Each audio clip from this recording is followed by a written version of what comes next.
계속해서 위험물에 대한 설명을 하도록 하겠습니다. 자, 두 번째 보시면 위험물 제조소의 표시 방법이 나옵니다. 자, 두 번째로 자, 위험물 제조소의 표시 방법.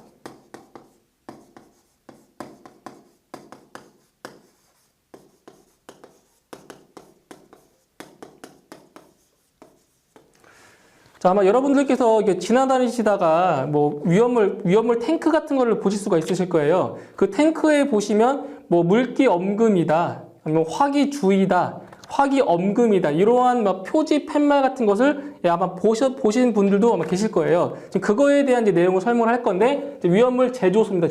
제조소의 표시 방법, 즉 위험 유별에 따른 표시 방법이 다 다르기 때문에 그러면 그거를 구분을 한번 해보도록 하겠습니다. 자, 먼저 물기 엄금. 자, 물기 엄금이라는 표시를 하는 게 있습니다. 물기 엄금.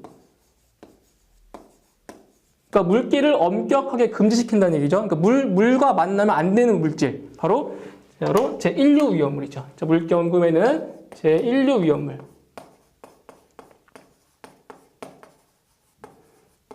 자, 1류 위험물 중에서도 알칼리 금속의 과산화물만 해당이 됩니다. 과산화물. 그러니까 알칼리 금속의 과산화물.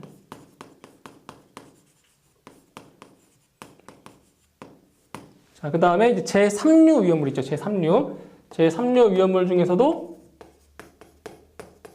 금수성 물질. 금수성. 물을 금지시킨다고 해서 금수성 물질이죠. 제3류 위험물 중에서도 금수성 물질. 금수성 물질 같은 경우는 바로 물기 엄금이라는 이러한 표시를 해 두셔야 됩니다. 물기 엄금. 자, 그 다음에 이제 화기 주의가 있습니다. 화기 주의. 화기 주의. 그러니까 불을 조금 주의시키라는 거죠. 그러니까 더 엄격한 것보다는 조금 약간 위험하기 때문에 화기 주의. 자, 그 화기 주의에 해당하는 물질이 바로 제2류 위험물이 됩니다. 제2류.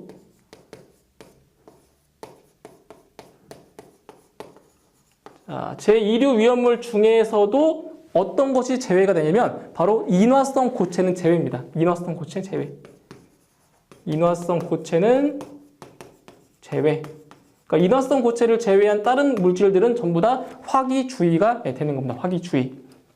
자, 그 다음에 이제 화기 엄금. 자, 화기 엄금이라는 표시가 있죠. 화기 엄금. 그러니까 화기 주의보다는 더 위험한 물질, 그죠? 위험한 물질, 화기 엄금. 엄격하게 금지시켜야 될 물질. 바로 제2류 위험물. 제2류 위험물인데 좀 전에 자, 인화성 고체를 제외한 물질들은 화기 주의라고 했죠? 그럼 이제 제2류 위험물 중에서도 누구만? 인화성 고체만 화기 엄금에 해당이 되는 겁니다. 제2류 위험물 중에서. 그 다음에 제3류 위험물. 자, 이제 금수성 물질 같은 경우는 물기 엄금이라고 했습니다. 그렇다면 제3류 위험물 중에서 누구만? 바로 자연 발화성 물질만. 자연 발화성 물질은 바로 화기 엄금에 해당이 되는 겁니다. 화기 엄금. 그리고 이제 제4류 위험물. 제4류 위험물과 제5류 위험물 전체 다 화기 엄금이 됩니다. 화기 엄금. 그렇죠? 이런 식으로. 그다음에 이제 제6류 위험물 같은 경우는 별도로 표시를 하지 않습니다. 제6류 위험물 같은 경우. 자, 그 다음에 이제 색상. 자, 색상이 있는데 잘 보시면 물기 엄금. 이 물기 엄금 같은 경우는 자, 물이죠, 물. 그죠, 물. 자, 물을 딱 떠오르면 색상이 청색. 그죠? 파란 색깔이 있죠, 파란 색깔. 청색이 떠오르니까 바로 물기 엄금 같은 경우는 청색 바탕에 백색 문자로서 표시를 합니다. 백색 문자. 자, 이런 거죠.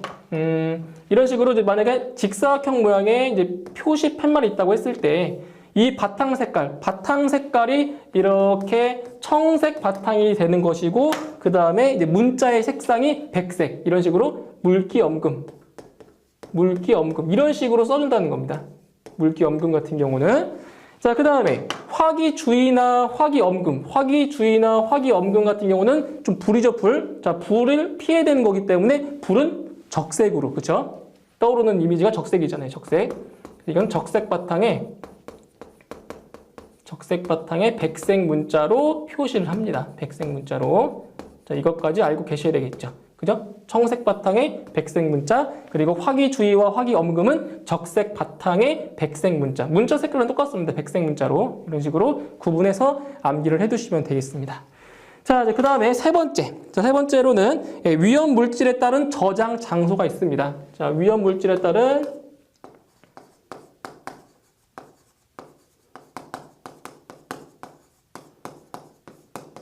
저장 장소.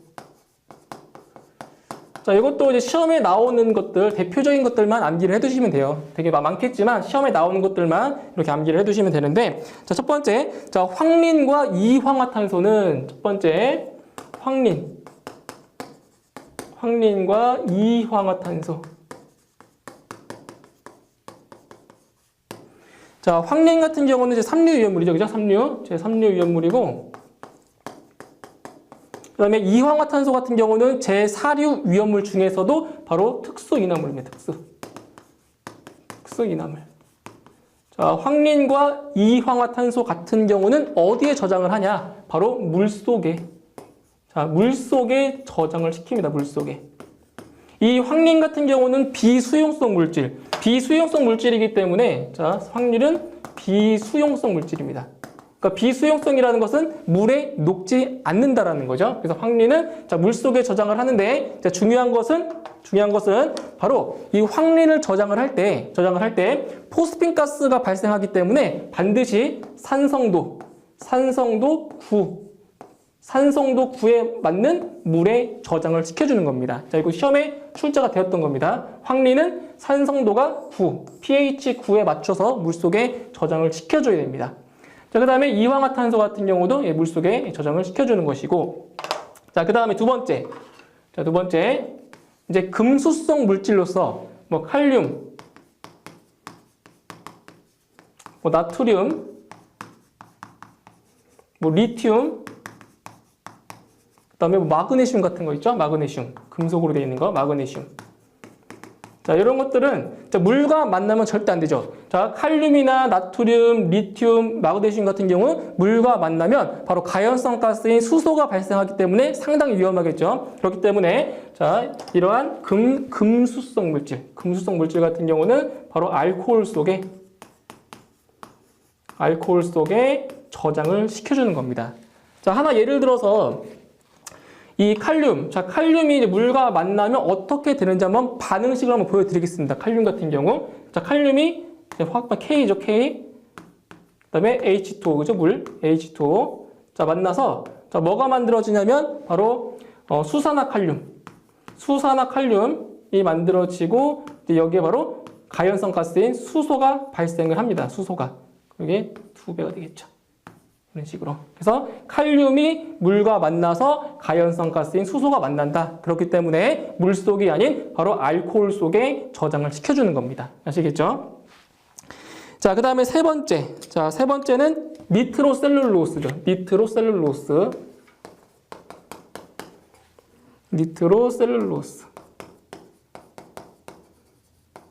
잠시만요. 아, 이게 바뀌었네요.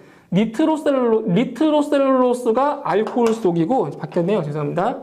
니트로셀룰로스가 알코올 속에 저장을 시켜줘야 되고, 그리고 이 금수성 물질을 갖다가 바로 석유류에 저장을 시켜주는 거죠. 석유.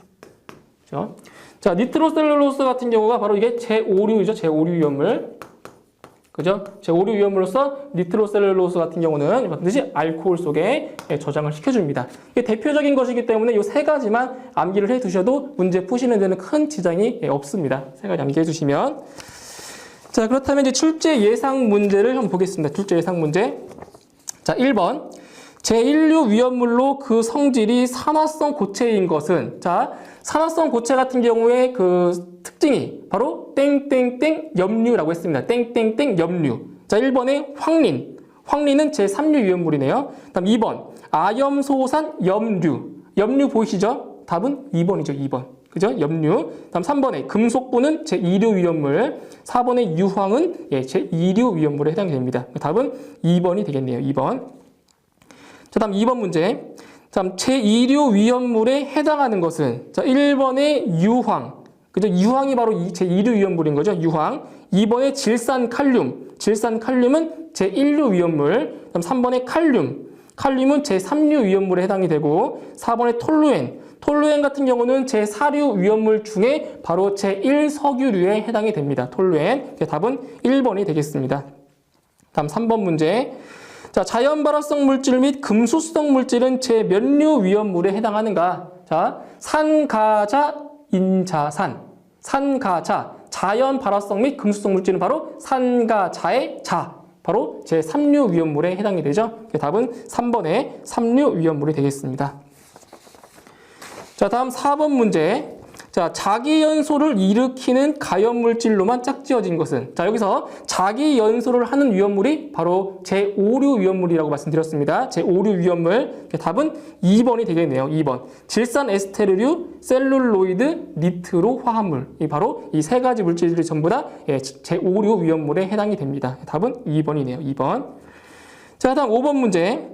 자, 다음은 제1류 위험물의 물리, 화학적 성질에 대한 설명이다. 바르게 설명된 것은 자, 1번에 보시면 무기, 과산화물 등을 제외하고 일반적으로 화재 시 다량의 물로 냉각소화한다. 1번이 맞네요. 1번. 그죠? 무기, 과산화물 같은 경우는 냉각소화가 아닌 질식소화를 한다라고 했죠. 그리고 나머지 물질들은 전부 다 물에 의한 냉각소화를 한다라고 했습니다.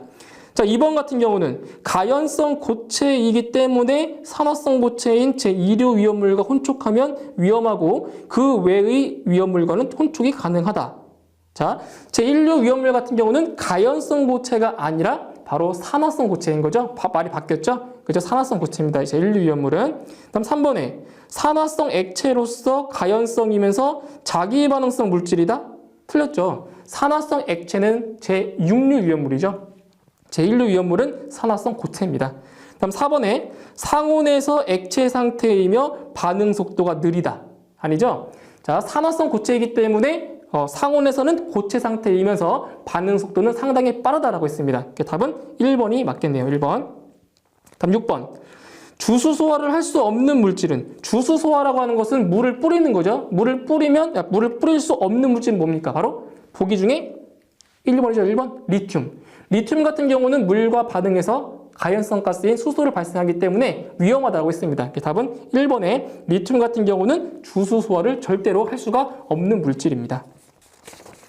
자, 다음 7번 문제. 제6류 위험물의 공통 성질이 아닌 것은 자, 제6류 위험물입니다. 산화성 액체. 자, 1번에 모두 비중이 1보다 작으며 물에 녹지 않는다. 틀렸네요. 비중이 1보다 크다라고 했습니다.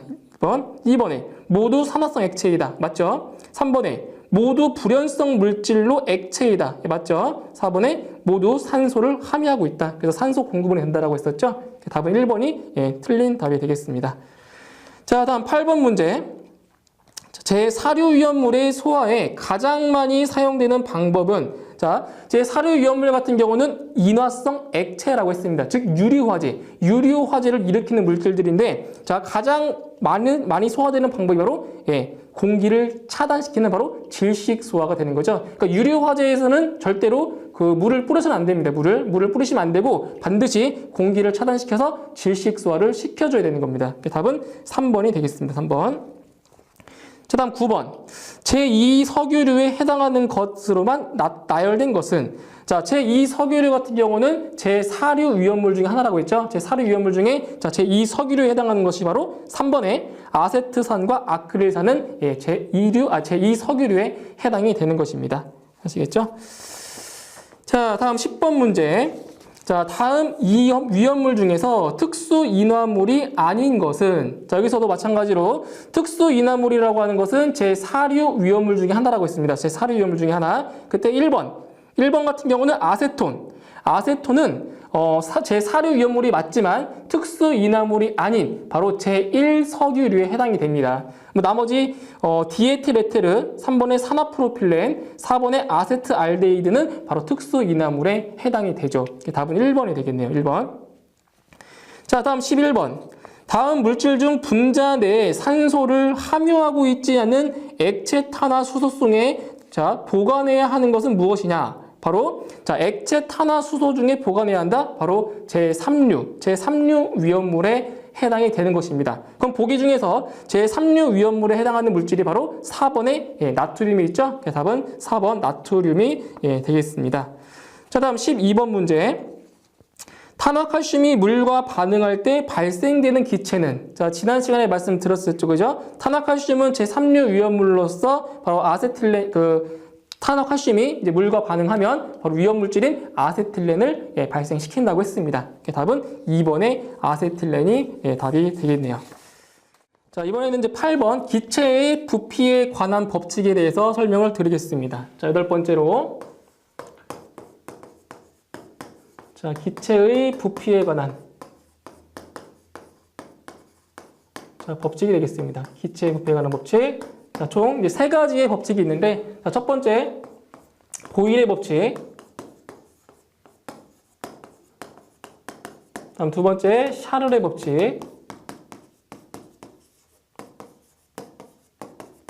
다음에 마지막 세 번째가 보일의 법칙과 샤를의 법칙을 합친 바로 보일-샤를의 법칙.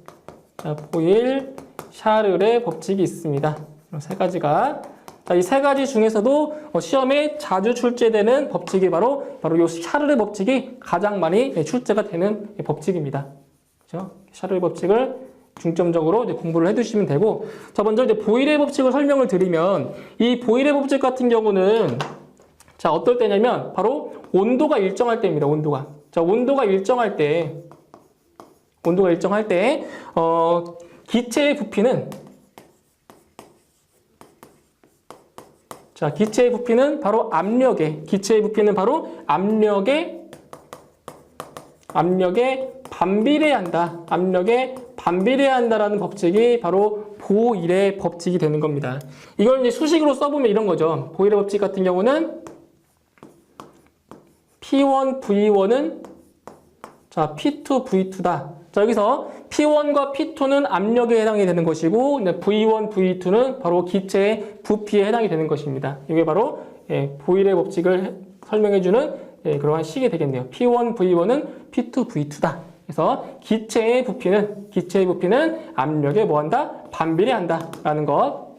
자, 그 다음에 이제 샤를의 법칙. 이 샤를의 법칙 같은 경우는 압력이 일정할 때, 자, 보일의 법칙은 온도가 일정할 때지만 샤를의 법칙은 이제 뭐가 일정할 때? 바로 압력이 일정할 때입니다. 압력. 자, 압력이 일정할 때 바로 기체의 부피는 자, 어디에 비례하냐? 바로 절대 온도에 비례한다는 겁니다. 절대 온도. 자, 절대 온도에 비례한다. 자, 다시 샤를의 법칙이라고 하는 것은 압력이 일정할 때 바로 이 기체의 부피는 바로 절대 온도에 비례한다라는 겁니다. 절대 온도에 비례. 자, 그래서 샤를의 법칙을 나타내주는 또 식이 있습니다. 식이 바로 T1분의 V1은 자, T2분의 V2다. 그때 바로 T1, T2는 절대 온도에 해당이 되고, 그리고 V1, V2는 바로 기체의 부피를 나타내 주는 겁니다. 이런 식으로. 이것이 바로 샤를의 법칙이죠. 그러니까 이렇게 좀 헷갈리시니까 이렇게 암기하시면 돼요. 보일의 법칙은 온도가 일정할 때, 샤를의 법칙은 압력이 일정할 때, 그죠? 보온, 샤압, 그죠? 보온, 샤압. 이렇게 연상해서 암기하시면 될 것 같습니다. 샤를 법칙은 압력이 일정할 때 기체의 부피는 절대 온도에 비례한다. 이런 것들. 자, 그 다음에 보일 샤를의 법칙 같은 경우는 이 두 법칙을 합해놓은 겁니다. 합해놓은 거. 자, 어떤 법칙이냐면 바로 기체가 차지하는 기체의 부피는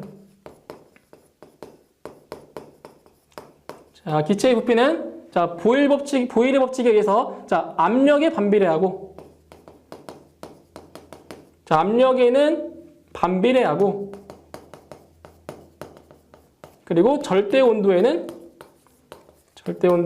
비례한다는 법칙입니다. 그러니까 두 법칙을 합쳐놓은 거죠. 자, 수식으로 표현하면 바로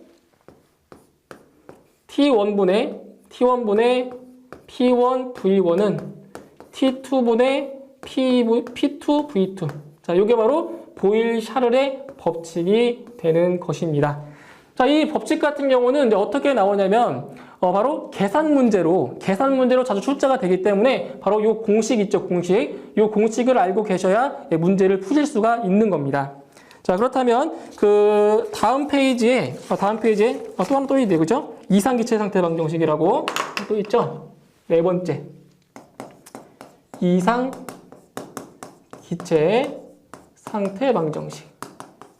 자, 이 이상기체 상태 방정식 같은 경우에도 시험에 간간히 출제가 되는 그러한 이론입니다. 자, 이상기체 상태 방정식 같은 경우는 자, 일단 공식을 먼저 써보면 자, PV는 nRT라는 자, 이러한 수식이 있습니다. 자, PV는 nRT. 자, 여기서 이 P라는 값은 압력, 자, 기체의 압력이 되는 것이고, V는 부피, 그리고 N은 몰수, 기체의 몰수, 그 다음 R은 기체 상수, 그리고 T는 절대 온도에 해당이 됩니다. 절대 온도에. 자, 이 공식에서 여러분이 알아두셔야 될 게 바로 요 N. 요 N이라는 값은 이제 몰수인데 몰수.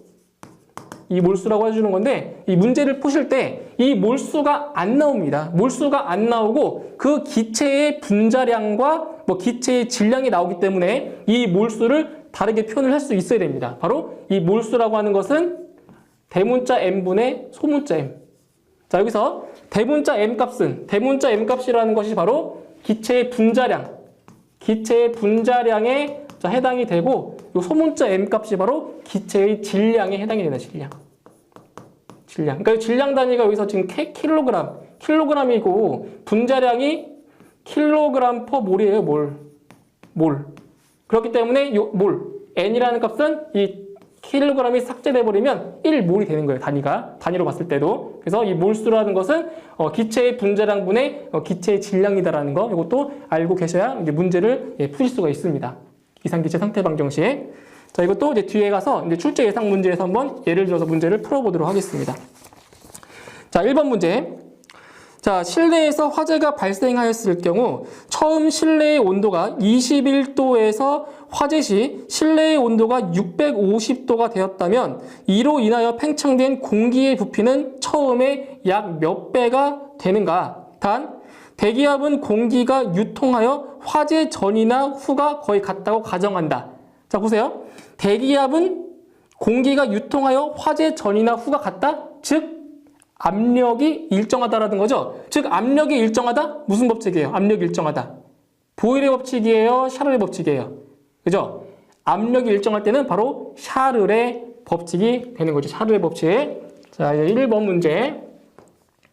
바로 샤를의 법칙에 관련된 문제죠. 샤를의 법칙. 자, 샤를의 법칙은 바로 기체의 부피는 절대 온도에 비례한다라고 했습니다. 자, T1분의 V1은 T2분의 V2다. 자, 여기서 자, T1, V1은 화재가 나오기 전이라고 생각하시고, 자, 화재가 나기 전.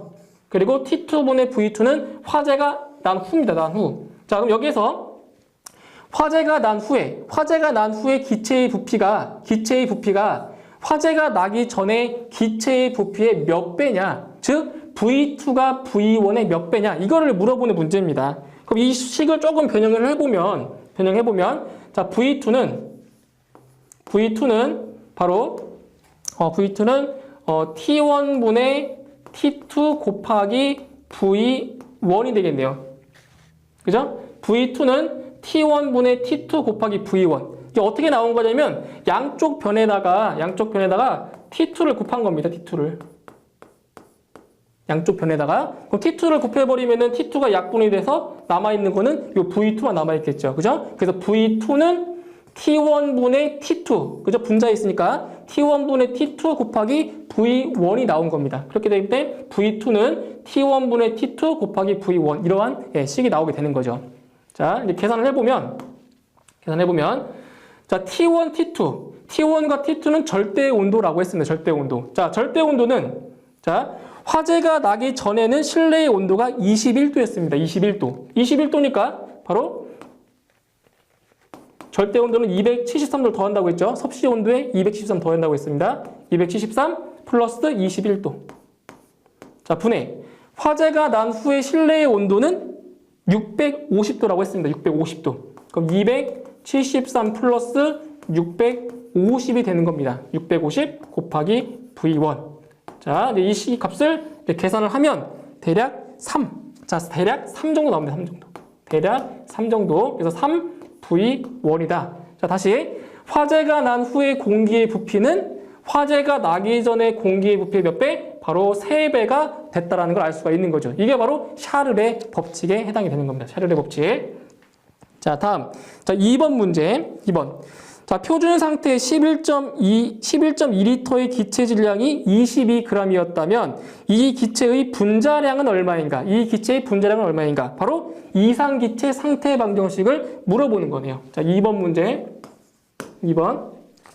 자, 이상기체 상태 방정식 PV는 nRT라고 했습니다. nRT. 근데 이 문제를 보시면 몰수가 안 나와 있고 바로 기체의 질량이 나와 있죠. 기체의 질량. 그렇기 때문에 요 몰수를 갖다가 그 새로운 그 라지 n분의 스몰 m으로 바꿔 주셔야 돼요. 자, 바꿔 주시면 PV는 n분의 스몰 m RT 이렇게 바꿔 주셔야 됩니다. 자, 이제 이 문제에서 이제 구하는 게 무엇이냐? 이 문제에서 구하는 것은 바로 이 기체의 분자량을 물어본 겁니다. 기체의 분자량. 그래서 이 식을 변형을 해보면 라지 m은 기체의 분자량은 바로 PV분의 mRT다. 이러한 식이 만들어지는 거죠. 자, 기체의 분자량은 PV분의 mRT다. 그럼 이 식에다가 이제 값만 대입을 해주시면 되는 거죠. 값만. 자, 이제 어떠한 값들이 들어가냐면, 자, P는 압력. 지금 여기 표준 상태. 자, 표준 상태라고 했기 때문에, 자, 보시면, 표준 상태라고 하는 것이 어떤 상태냐면, 바로 0도씨 1기압. 그죠? 도씨 1기압을 바로 표준 상태라고 얘기를 합니다. 1기압. 즉, 압력이 1인 겁니다. 1. 그렇기 때문에, 바로 이 P의 값. P의 값은 1이 되는 겁니다. 1기압. 표준 상태. 곱하기. 자, V는 기체의 부피가 문제상에서 11.2리터. 그렇기 때문에 11.2의 값이 들어가고, 그 다음에 요 M, 요 스몰 m. 이 스몰 m 같은 경우는 기체의 질량이라고 했죠? 자, 기체의 질량이 22g. 자, 곱하기, 그 다음에 요 R. 기체 상수는 0.08입니다. 0.08이. 암기하셔야 돼요. 0.08이. 자, 곱하기 T는 절대 온도. 자, 절대 온도인데 표준 상태에서는 0도씨라고 했기 때문에 바로 273 플러스 0도가 되는 겁니다. 0도. 아시겠죠? 절대 온도이기 때문에. 자, 이 값을 계산해 보시면 값이 약 44. 예, 44가 나오네요. 44. 자, 이걸 알 수 있는 것은 바로 이 기체의 분자량이 바로 44라는 것을 알 수가 있습니다. 44. 답은 3번이 되겠네요. 3번. 자, 다음 3번 문제. 자, 위험물 탱크의 압력이 0.3메가파스칼이고 온도가 0도씨인 가스가 들어있을 때 자, 화재로 인하여 100도씨까지 가열되었다면 압력은 몇 메가파스칼인가? 단 이상기체로 가정한다라고 했습니다. 이상기체. 자, 이쪽에 3번 문제.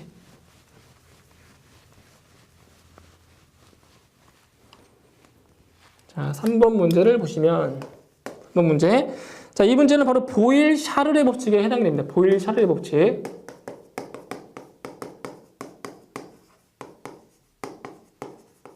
자, 먼저 이제 문제에 나온 조건을 보면 위험물 탱크의 압력이 0.3메가파스칼 압력. 자, P1을 0.3 자, 메가파스칼 자, 있다고 했고 온도가 0도씨. 자, 온도가 0도씨입니다. 온도는 0도씨. 자, 이 가스가 들어있을 때 화재로 인해서 100도씨까지 가열되었다. 자, 온도가 0도씨에서 자, 100도씨까지 자, 가열이 되었다면 압력이 약 몇 메가파스칼인가? 그리고 조건에 보시면 이상기체. 자, 이상기체로 가정한다. 자, 이상기체. 자, 여기서 이상기체라고 하면 자, 뭐냐면 부피. 자, 이상기체 같은 경우는 자, 부피가 일정하기 때문에 자, 부피는 일정. 이상기체는 부피가 일정하기 때문에 부피는 바로 무시를 하시고 계산하시면 됩니다. 이상기체일 때는 부피는 뭐하다? 일정하다. 자, 보일-샤를의 법칙이 바로 T1분의 P1V1은 T2분의 자, P2V2라고 했습니다. 그죠? 보일-샤를의 법칙이. 자, 이 문제에서 구하는 것은 바로 P2. 그죠? P2. 자, 이 P2의 값을 구하는 것이 예, 목적이죠. 그죠? P2의 값. 자, 그럼 P2의 값을 구하려면 어떻게 해주냐? 양쪽 변에 바로 요 T2V2 있죠? T2분의 V2의 역수를 곱해줍니다. 역수. 그럼 V2분의 T2. 자, V2분의 T2. 이쪽에 똑같이 V2분의 T2를 곱해줍니다. 자, 이렇게 돼버리면 T2 약분되죠? 그 다음 V2 약분되죠? 그럼 P2만 남겠죠? 우리가 구하는 P2. 자, 그럼 P2는, 자, 이 식에서 P2는, 자, 이 값이 바로 P2입니다. P2. 자, 그런데 이상기체일 때는 부피가 일정하다고 했기 때문에, 바로 V1과 V2는 같은 값이죠? 일정하니까. V1과 V2는 같은 값이니까 이렇게 약분이 됩니다. 그럼 남아있는 식을 보시면 T1분의 T2. T1분의 T2 곱하기 P1이 되는 거죠. T1분의 T2 곱하기 P1. 자, 이 상태에서 자, T1과 T2는 절대 온도라고 했죠. 절대 온도. 자, T1이라고 하는 것은 온도가 얼마일 때? 0도씨일 때. 자, 온도가 0도씨일 때니까 바로 절대 온도 273 플러스 0도. 그쵸? 그 다음에 T2는 자, 0도에서 100도씨까지 올라갔다고 했으니까 바로 절대 온도 273 플러스 100도 곱하기 아까 얘기했죠? T1은 0.3 메가파스칼이다. 곱하기 0.3을 예, 해주시는 겁니다. 그럼 계산해 보시면 이 값이 약 0.41 메가파스칼이 나오게 됩니다. 그래서 답은 예, 1번에 있죠, 1번? 1번에 답이 되겠습니다. 자, 이런 식으로 법칙에 대한 그 공식을 암기하셔서 이렇게 문제를 풀어주셔야 됩니다.